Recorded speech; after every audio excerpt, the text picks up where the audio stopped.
3월 첫째 주일입니다. 오늘은 특별한 날인데요. 광고로 드렸던 것처럼 우리 다윗 공동체의 개강 예배로 모여지는 날입니다. 특별히 저희가 지금까지 출애굽기 말씀을 바라보면서 성막에 대한 이야기를 나눴었는데요. 이제 성막에 대한 마지막 이야기로 왕 같은 제사장이라는 제목으로 말씀을 전합니다.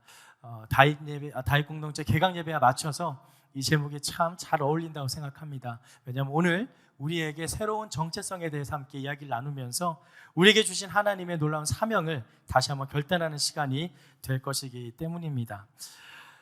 오늘 우리가 읽은 말씀, 이제 성막에 대한 이야기를 마무리하며 이제는 그 성막에서 직접 일하게 될 제사장에 대한 이야기를 하고 있습니다. 코로나가 끝나고 이제 마스크를 벗게 됩니다. 마스크를 벗으면서 많은 사람들이 두려워한 게 하나 있습니다. 소위 마기꾼이라고 해서 마스크를 썼을 때는 상당히 예뻐 보이고 잘생겨 보였다가 마스크를 벗게 되자 원래의 모습이 보여지게 되어 당황하게 되는 상황이 생기는 거죠. 많은 패러디 영상들도 있었고 많은 웃긴 재미있는 영상들도 많이 올라와 있는 것을 보았습니다. 한 카페에서 어떤 점원이 한 남자를 눈여겨보고 있었던 것 같습니다. 한 코로나 그 2년 동안 계속 눈여겨봤던 것 같아요.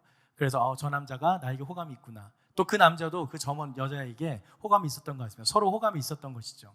그런데 이제 마스크를 벗었어요. 만나게 됐어요. 옆에 있는 사람이 저 사람이 그 사람 아니냐고 했는데 아니라고, 그런 느낌 아니었다고. 남자 쪽도 그렇고 여자 쪽도 그렇고 서로 당황해하는 기대치가 있었던 것 같습니다. 마스크를 썼을 때의 모습과 그리고 마스크를 벗었을 때의 이러한 사람이겠지라는 기대치. 그런데 그런 모든 것들은 사실 우리 눈에 보여지는 것에 매여 있다라는 사실입니다. 사실 우리는 눈에 보여지는 것에서 그 사람의 정체성에 대해서 판단을 하죠. 경찰복을 입고 있으면 경찰복, 군복을 입고 있으면 군인, 소방관 옷을 입고 있으면 소방관. 그가 입고 있는 것에 따라서 우리는 그의 정체성을 판단하게 됩니다. 오늘 기록된 성경 말씀에도 제사장이 입어야 할 옷에 대해서 이야기를 하고 그가 어떤 옷을 입어야 될지를 이야기를 하고 있는데요. 이 제사장, 왜 그토록 제사장은 다른 레위인들과는 달리 특별한 그 옷을 입어야 했을까? 여기에 대해서 함께 말씀을 나눠보도록 하겠습니다. 이 말씀을 통해 우리에게 주시는 두 가지 영적 교훈을 함께 나눠보겠습니다. 먼저 첫 번째 영적 교훈인데요. 함께 자막을 통해 읽어보도록 하겠습니다. 시작! 제사장으로 부르셨습니다. 하나님은 우리를 제사장으로 부르셨습니다.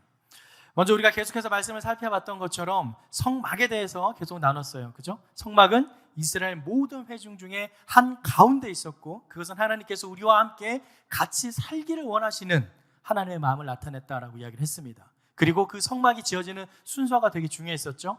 맨 처음에는 언약궤를 만들었습니다. 그리고 언약궤가 있어야 될 지성소, 그리고 성소, 성막들, 그리고 마지막 휘장으로 덮어야 될 널에 대해서 이야기를 했습니다. 자, 그렇게 세상과는 다르게 건축 방식이 안에서 밖으로 나갔다는 것을 확인했습니다. 세상에서는 밖에 건물 구조를 다 만들고 난 다음에 내부 인테리어를 만들었는데 성막은 그렇지 않았다는 것. 안에서부터 밖으로 나갔다는 것. 이것은 우리 안에 있는 예수 그리스도로 말미암아 우리가 세상 가운데 빛을 선포해야 되는 존재임을 하나님께서 시각화해 주셨다는 것을, 그러한 의미를 담고 있다는 것을 지난 시간은 살펴보았습니다. 이제 그러한 성막에서 어떤 이가 그러한 하나님의 예배를 주장하고 제사를 주관해야 될지를 이야기하고 있습니다. 오늘 우리가 읽었던 말씀 1절 앞부분 말씀을 1절 말씀을 같이 함께 읽도록 하겠습니다. 다시 한번 1절 말씀 시작. 내 형 아론으로 하여금 이스라엘 백성들 자손 가운데 그의 아들들인 나답과 아비후와 엘르아살과 이다말과 함께 내게 나오게 하여라. 그리하여 그가 제사장 직분을 맡아 나를 섬기게 하여라. 각자에게 맡겨진 업무가 있었습니다. 우리가 읽은 말씀처럼 레위의 아들들 게르손, 고핫, 무라리 이 세 명의 아들들이 있었는데요. 그들에게 각각 맡겨진 의무가 있습니다. 민수기 4장에 보면은 게르손에게는 휘장을 맡는 의무를 줬고요. 그리고 고핫에게는 지성소를 맡겼고 무라리에게는 구조물들을 맡기는 업무를 주게 됩니다. 그런데 특별히 하나님께서는 아론의 자손만을 따로 불러서 그들에게는 제사장의 직분을 주게 되는데요. 민수기 3장 10절 말씀을 함께 읽도록 하겠습니다. 민수기 3장 10절 말씀 시작. 너는 아론과 그 아들들을 임명해 제사장 직분을 수행하게 하여라. 다른 사람들이 접근하면 죽임을 당할 것이다. 다른 사람들은 접근할 수가 없습니다. 아예 엄두조차 못 낼 직분, 그것이 바로 제사장이라는 역할이었습니다. 엄격하게 구별된 직분이고 아무나 섬길 수 있는 직분이 아니었죠. 게르손, 고핫, 므라리, 이 중에서 고핫의 자손 중에 아므람이 있습니다. 이 아므람이 요게벳과 결혼해서 낳은 자녀가 바로 아론과 모세예요. 근데 그 중에서 또 아론의 자손에게만 하나님께서는 제사장의 역할을 맡기셨다라는 사실입니다. 이것은 하나님의 절대적인 주권입니다. 왜 다른 사람에겐 주지 않았어요? 그것은 하나님의 뜻입니다. 그건 하나님이 결정하신 것이지 다른 이유가 없습니다. 만약 궁금하시면 우리가 나중에 천국 가서 물어보면 됩니다. 거기에 대해서 왜 그랬을까 고민하는 것은 지나친 호기심이다 라고 제가 존경하는 신학자 존 깔뱅은 이야기를 합니다. 굳이 성경에 대해서 하나님의 뜻 이외에 밝혀야 할 것들에 대해서는 우리 인간이 가질 필요 없는 지나친 호기심이라는 얘기죠. 자, 중요한 것은 이렇게 아무나 맡길 수 없는 직분을 누구에게 맡겼다? 아론의 자손에게만 맡겼다라는 겁니다. 아까 읽었던 1절 후반절 말씀을 다시 한번 보여주시죠. 후반절 말씀에 이렇게 기록되어 있습니다. 그리하여 그가 제사장 직분을 맡아 나를 섬기게 하여라 라고 이야기합니다. 제사장 직분을 맡으라 이야기를 합니다. 우리가 지난 시간 말씀드린 것처럼 이 제사장은 1년에 단 한 번 하나님을 만날 수 있는 기회가 있습니다. 대제사장, 그만 지성소에 들어가서 하나님을 만나게 되죠. 그리고 그 지성소를 지나가기 위해서는 휘장을 지나가야 되는데요, 언약궤가 들어있는 지성소를 가리고 있는 그 휘장을 지나가서 대제사장은 하나님을 대면할 수 있었습니다. 히브리서 10장 11절 말씀에는 이렇게 기록합니다. 함께 말씀을 읽겠습니다. 시작. 모든 제사장은 날마다 서서 섬기며 반복해 똑같은 제사를 드립니다. 그러나 그것들은 결코 죄를 제거할 수 없습니다. 이것이 중요합니다. 제사장이 지성소에 들어가서 1년에 딱 한 번 어렵게 하나님을 만나지만 그것으로는 죄를 씻을 수 없다 이야기를 합니다. 무엇인가요? 그것은 모두 다 상징적인 의미를 지니고 있다라는 것입니다. 그들이 그렇게 어렵게 동물을 잡아서 제물을 바치고 그 피가 철철 넘치는 그 잔인한 그 널에서 손을 씻고 다시 지성소로 들어가 하나님을 만나서 그들의 죄를 사해주는 그 모든 과정이 어렵게 하나님을 만났지만 결코 죄를 다 씻을 수는 없다라는 사실, 어떻게 보면 막막하기도 하고 그럼 도대체 뭔가라는 생각이 들기도 합니다. 하지만 하나님께서는 그러한 모든 과정을 통해서 우리에게 예표하신 것이 있습니다. 바로 예수 그리스도라는 상징입니다. 성막은 모든 것이 예수 그리스도를 상징합니다.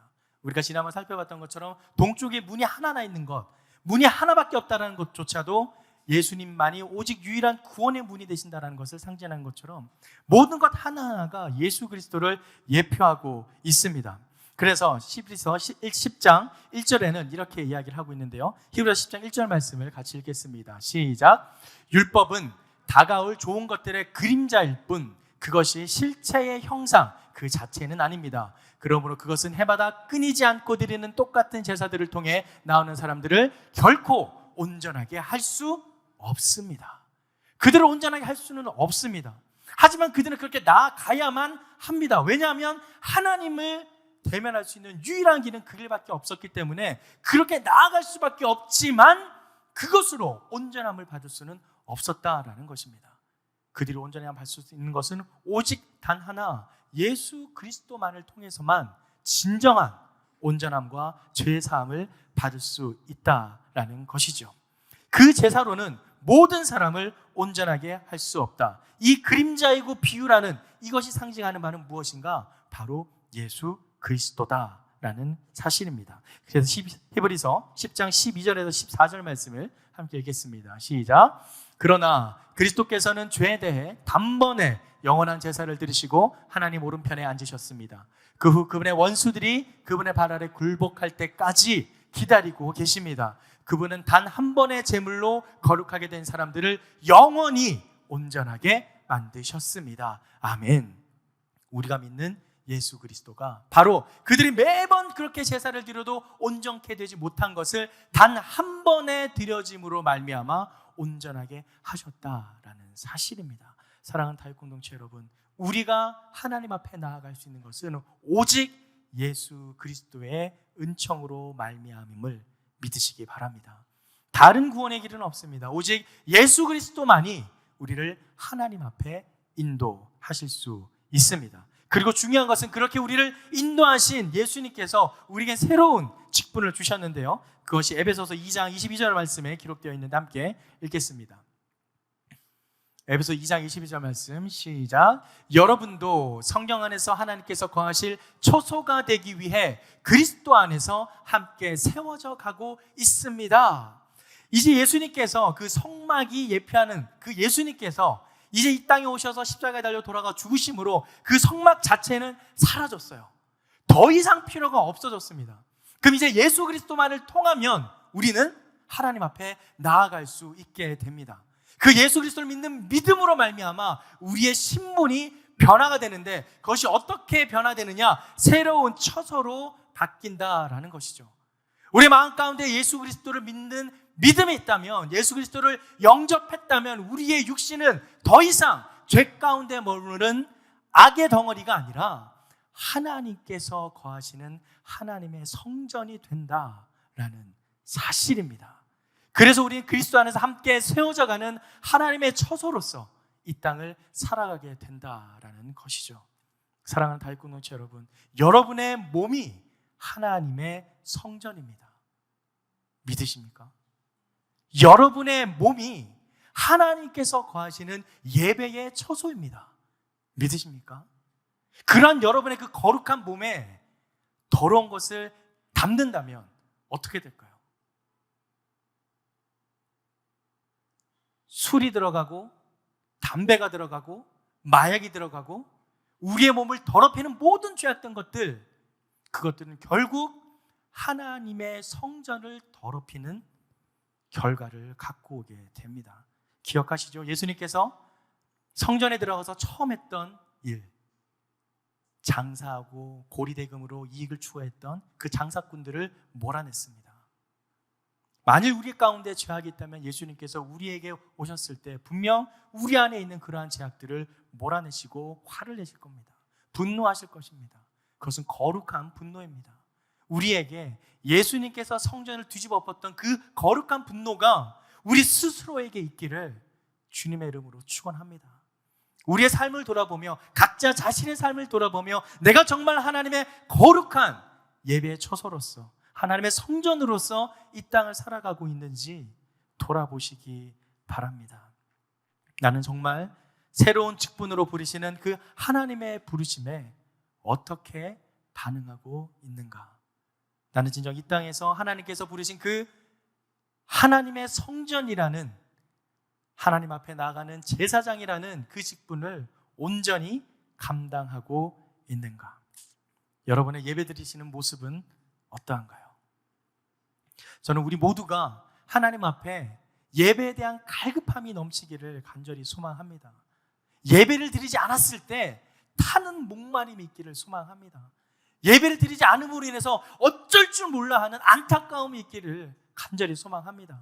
주일에 예배에 안 나왔을 때 내가 어떡하지? 하나님 앞에 예배를 못 드렸는데, 그런 마음이 있기를 소망합니다. 어떻게든 시간을 내서 이 시간을 만들어 이 자리와 이 장소, 이 시간을 꼭 지켜나가는 저와 여러분이 되기를 소망합니다.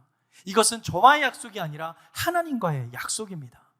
분명 하나님께서는 여러분 각자에게 주신 부르심과 사명이 있는 줄 믿습니다. 그것을 행하고 따라가는 것은 우리의 결단입니다. 물론 우리가 결단하는 모든 것조차 하나님께서 그러한 마음을 주셨기 때문에 가능합니다. 그것을 우리는 나중에 우리가 결단한 이후의 삶을 돌아볼 때 깨닫게 됩니다. 제가 몇 번 계속 말씀드리지만 우리 인간은 선악과 사건 이후에는 타락했기 때문에 우리 안엔 전혀 선한 것이 없습니다. 우리가 조금이라도 선한 것을 생각한다면 그것은 하나님께로부터 온 은총이고 은혜입니다. 그렇기 때문에 만약에 우리 안에 조금이라도 내가 교회 안 가면 어떡하지? 라는 생각이 들었다면 그것은 하나님께서 주신 생각이기 때문에 그 생각을 붙잡고 열심으로 교회 앞으로 달려 나오시기 바랍니다. 그리고 하나님 앞에 엎드리기 바랍니다. 타는 목마름, 타는 갈급함, 애타는 예배에 대한 열정이 우리 안에 일어나기를 간절히 소망합니다. 하나님께서 우리 모두를 하나님의 제사장으로 부르셨습니다. 한번 옆에 있는 분들에게 이렇게 선포하겠습니다. 당신은 하나님의 제사장이십니다. 또 이렇게 인사할까요? 당신은 하나님의 예배의 처소입니다. 아멘. 우리에게 주시는 두 번째 영적 교훈을 함께 나누겠습니다. 함께 자막을 통해 읽어보겠습니다. 시작. 하나님은 우리가 그리스도의 거룩한 옷을 입기 원하십니다. 오늘 우리가 읽었던 말씀처럼 하나님께서는 우리를 제사장으로 불렀을 뿐만 아니라 그 제사장이 다른 레위인들과는 구별된 고핫, 게르손, 무라리 각계 그 성막을 위해 일하는 사람들 중에서 이 제사장으로 부름받은 아론의 자손들은 다르게 구별되기를 한 번 더 원하셨습니다. 그래서 그들에게 특별한 옷을 입히는데요, 2절에서 5절까지의 말씀을 함께 2절에서 3절까지 말씀을 먼저 읽도록 하겠습니다. 2절 3절입니다. 시작. 너는 내 형 아론을 위해 거룩한 옷을 지어주어 영광과 아름다움을 선사해야 하는데 내가 지혜의 영을 주어 뛰어난 솜씨를 갖게 된 사람들 모두에게 말해 제사장으로 나를 섬기게 될 아론을 거룩하게 할 옷을 짓게 하여라. 여기서 동사가 중요해요. 거룩하게 할 옷을 짓게 한다 그럽니다. 누구를 거룩하게 할? 아론을 거룩하게 할 옷이라고 이야기합니다. 아론이 거룩한 게 아닙니다. 아론이 거룩해서 그 옷이 거룩해진 게 아니라 그 옷이 거룩하기 때문에 아론이 거룩하게 되는 것입니다. 이것이 중요합니다. 그리고 앞부분에 이렇게 돼 있죠? 3절 말씀 앞부분에 내가 지혜의 영을 주어 뛰어난 솜씨를 갖게 된, 누가 주었다고요? 하나님께서 주신 겁니다. 그들이 뛰어나고 총명해서 그러한 지혜를 갖게 된 게 아니라 하나님께서 지혜를 주어 그들이 그러한 공교롭고 아주 기가 막힌 장식물을 만들 수 있는 지혜를 갖게 됐다라는 사실입니다. 혹시 이 자리에 스스로 머리 좋다라고 생각하시는 분 계신가요? 저는 머리가 좋습니다 라고 생각하시는 분, 네, 담대하지 않으시군요. 만약에 스스로가 머리가 좋다고 생각하신다면 하나님께 감사하십시오. 그건 여러분이 스스로 머리가 좋아진 게 아니라 하나님께서 지혜를 주신 것입니다. 뭔가 암기가 잘 되고 뭔가 기억이 잘 되고 뭔가 수학을 잘 풀고 뭔가 떠오르는 게 있다면 그것은 여러분 스스로의 능력이 뛰어난 게 아니라 하나님께서 그러한 지혜를 주셨기 때문에 여러분이 그렇게 할 수 있다는 사실입니다. 결코 내 안에서 내 능력으로 자발적으로 나온 것이 아니라는 사실입니다. 여러분 이걸 꼭 기억하기 바랍니다. 나는 결코 이룰 수가 없습니다. 하지만 하나님께서 지혜를 주십니다. 그렇기 때문에 우리는 혹시 시험을 앞둔 분들이 있다면 기도 제목이 바뀌어야 돼요. 시험을 잘 치게 해주세요. 높은 점수 받게 해주세요. 시험 들어가게 해주세요. 이런 기도가 아니라 주님, 제가 공부했던 것들이 잘 기억나게 해주십시오. 떠오르게 해주십시오. 생각나게 해주십시오. 그렇게 기도해야 돼요. 기도의 방법이 다릅니다. 왜냐하면 내가 아무리 노력하고 아무리 암기를 많이 해서 다 기억을 했다라고 생각하고 하루에도 수십 번을 반복해서 내 입에 달라붙어서 정말 잘잘잘 외운다 하더라도 그것을 그 순간 그 시점에 떠오르게 하는 분이 떠오르지 못하게 하면 끝입니다. 아무리 수백 번 연습하고 수천 번 연습하더라도 그 무대에 올라가서 마이크를 잡는 순간 가사가 떠오르지 않으면 끝이에요. 아무 소용이 없어요.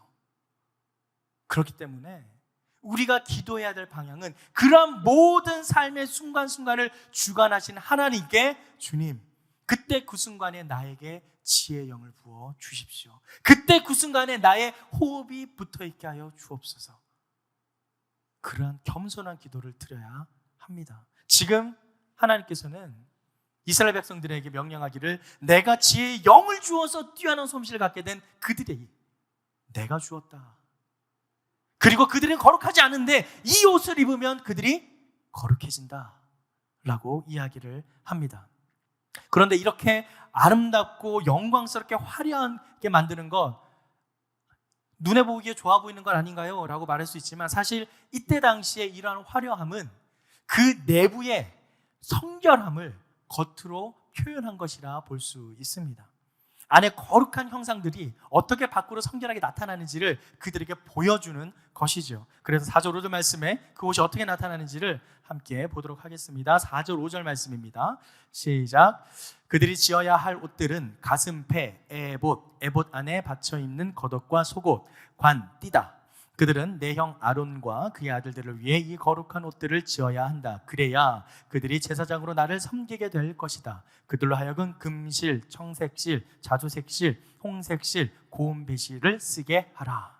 나중에 출애굽기나 민수기를 계속 읽어보면 이 표현이 자주 나옵니다. 금실, 청색실, 자주색실, 홍색실, 고운배실. 계속 반복되는 어구예요. 이것이 하나님께서 선택한 옷을 만드는 실의 종류들입니다. 반드시 대제사장은 이 옷을 입어야만 하나님을 섬길 수가 있습니다. 왜냐하면 그들은 이 옷을 입을 때 그들 안에 있는 죄의 속성이 옷으로 말미암아 가려지기 때문입니다. 아까 전에 말한 것처럼 그들이 거룩하기 때문에 그 옷이 거룩해지는 게 아니라 그 옷이 거룩하기 때문에 그들이 거룩해진다라는 사실이에요. 출애굽기 28장 43절 말씀을 함께 읽겠습니다.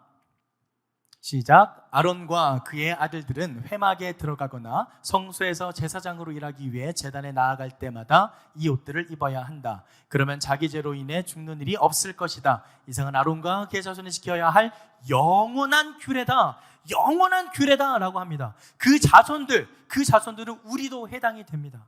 이 규례는 영원히 지켜져야 되는데, 그런데 지금 우리는 그 제사장의 옷이 없습니다. 그럼 우리는 어떤 옷을 입어야 할까요? 바로 갈라디아서 말씀에 이렇게 기록되어 있는데요. 갈라디아서 3장 16절 27절 말씀을 함께 읽겠습니다. 시작. 여러분은 모두 그리스도 예수 안에서 믿음으로 하나님의 아들들이 됐습니다. 그리스도와 합해 세례를 받은 사람은 모두 그리스도로 옷 입었기 때문입니다. 아멘. 할렐루야. 우리가 무엇으로 옷을 입었다고요? 그리스도로 옷을 입었습니다. 우리 믿는 자들은 더 이상 세상에 있는 옷이 아니라 그리스도로 옷을 덧입었기 때문에 그리스도의 옷으로 말미암아 죄악에 있는 우리가 거룩하게 될 수 있다라는 사실입니다. 우리 눈에 보기에는 그 사람의 입은 옷과 안경과 화장과 눈에 보이는 겉모습들이 보이지만 믿음이 있는 자들은 그 눈에 보이는 것 너머에 그리스도의 옷을 입고 하나님께서 부르신 거룩한 백성으로 세워졌다라는 사실입니다. 옆에 계신 분들을 한번 바라보시죠. 뭐가 보이나요? 마스카라? 루즈? 눈곱? 보이시는 것. 그 보이시는 것 너머를 보십시오. 그리스도의 옷을 바라보세요. 우리 모두 다 그리스도의 옷을 입고 있는 하나님의 자녀인 줄 믿습니다. 한번 옆에 계신 분께 선포합시다. 당신은 그리스도로 옷을 입은 그리스도의 자녀입니다. 맞습니다. 이 그리스도의 옷을 입은 자녀, 이것이 어느 때까지 가느냐? 죽는 날까지 간다라는 사실이에요. 바로 예수님께서 다시 오신 재림의 그때, 새하늘과 새 땅이 열리는 그날 우리는 바로 그 옷을 입고 주님 앞에 나아가게 될 것입니다. 그래서 계시록 15장 6절 말씀에 이렇게 기록되어 있는데요. 함께 말씀을 보시죠.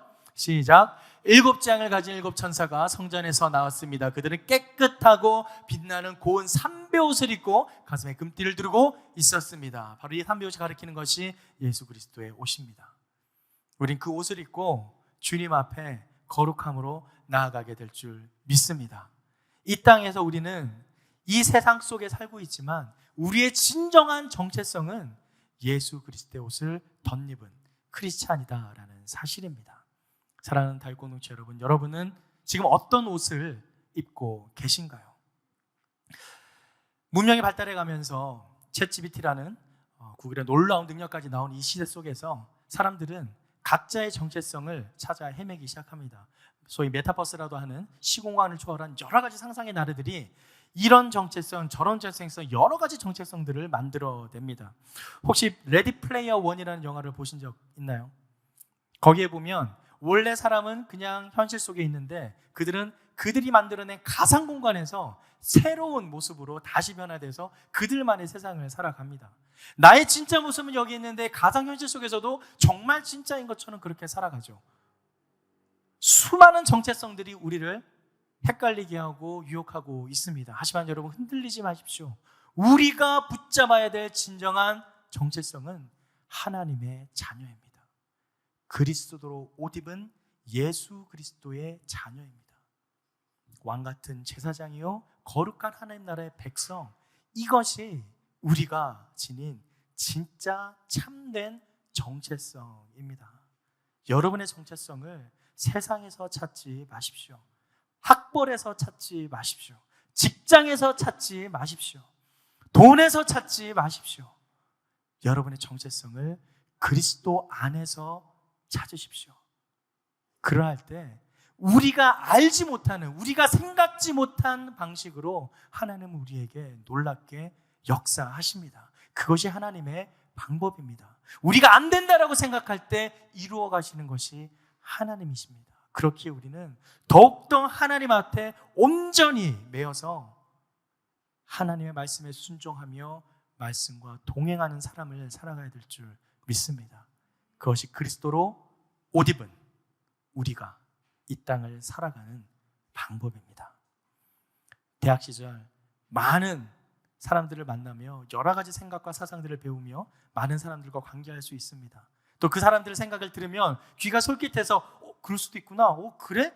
새로운 세상에 눈을 띄는 것처럼 새로운 세상을 만날 수도 있습니다. 하지만 기억하십시오. 그 수많은 새로운 세상들 중에 아무리 새로운 걸 찾아라도 그 새로운 것보다 더 확실한 참된 정체성은 예수 그리스도로 옷 입은 그리스도의 자녀라는 정체성 하나뿐입니다. 다른 것들은 처음엔 새롭게 보여도 다 헛되게 지나가 허무함만 남을 뿐입니다. 제가 어떻게 하냐고요? 멘토님들에게 저 조금 민망하지만 이 짧은 인생에 저도 경험을 했기 때문입니다. 아무리 찾고 찾아봐도 예수 그리스도의 정체성만큼 저를 든든하게 세워주는 정체성은 찾을 수 없습니다. 특별히 오늘 이날은 그러한 예수 그리스도로 덧입는 복된 날이 되기를 축복합니다. 한번 옆에 있는 분들에게 다시 한번 이렇게 축복합시다. 당신은 예수 그리스도로 덧입혔습니다. 아멘.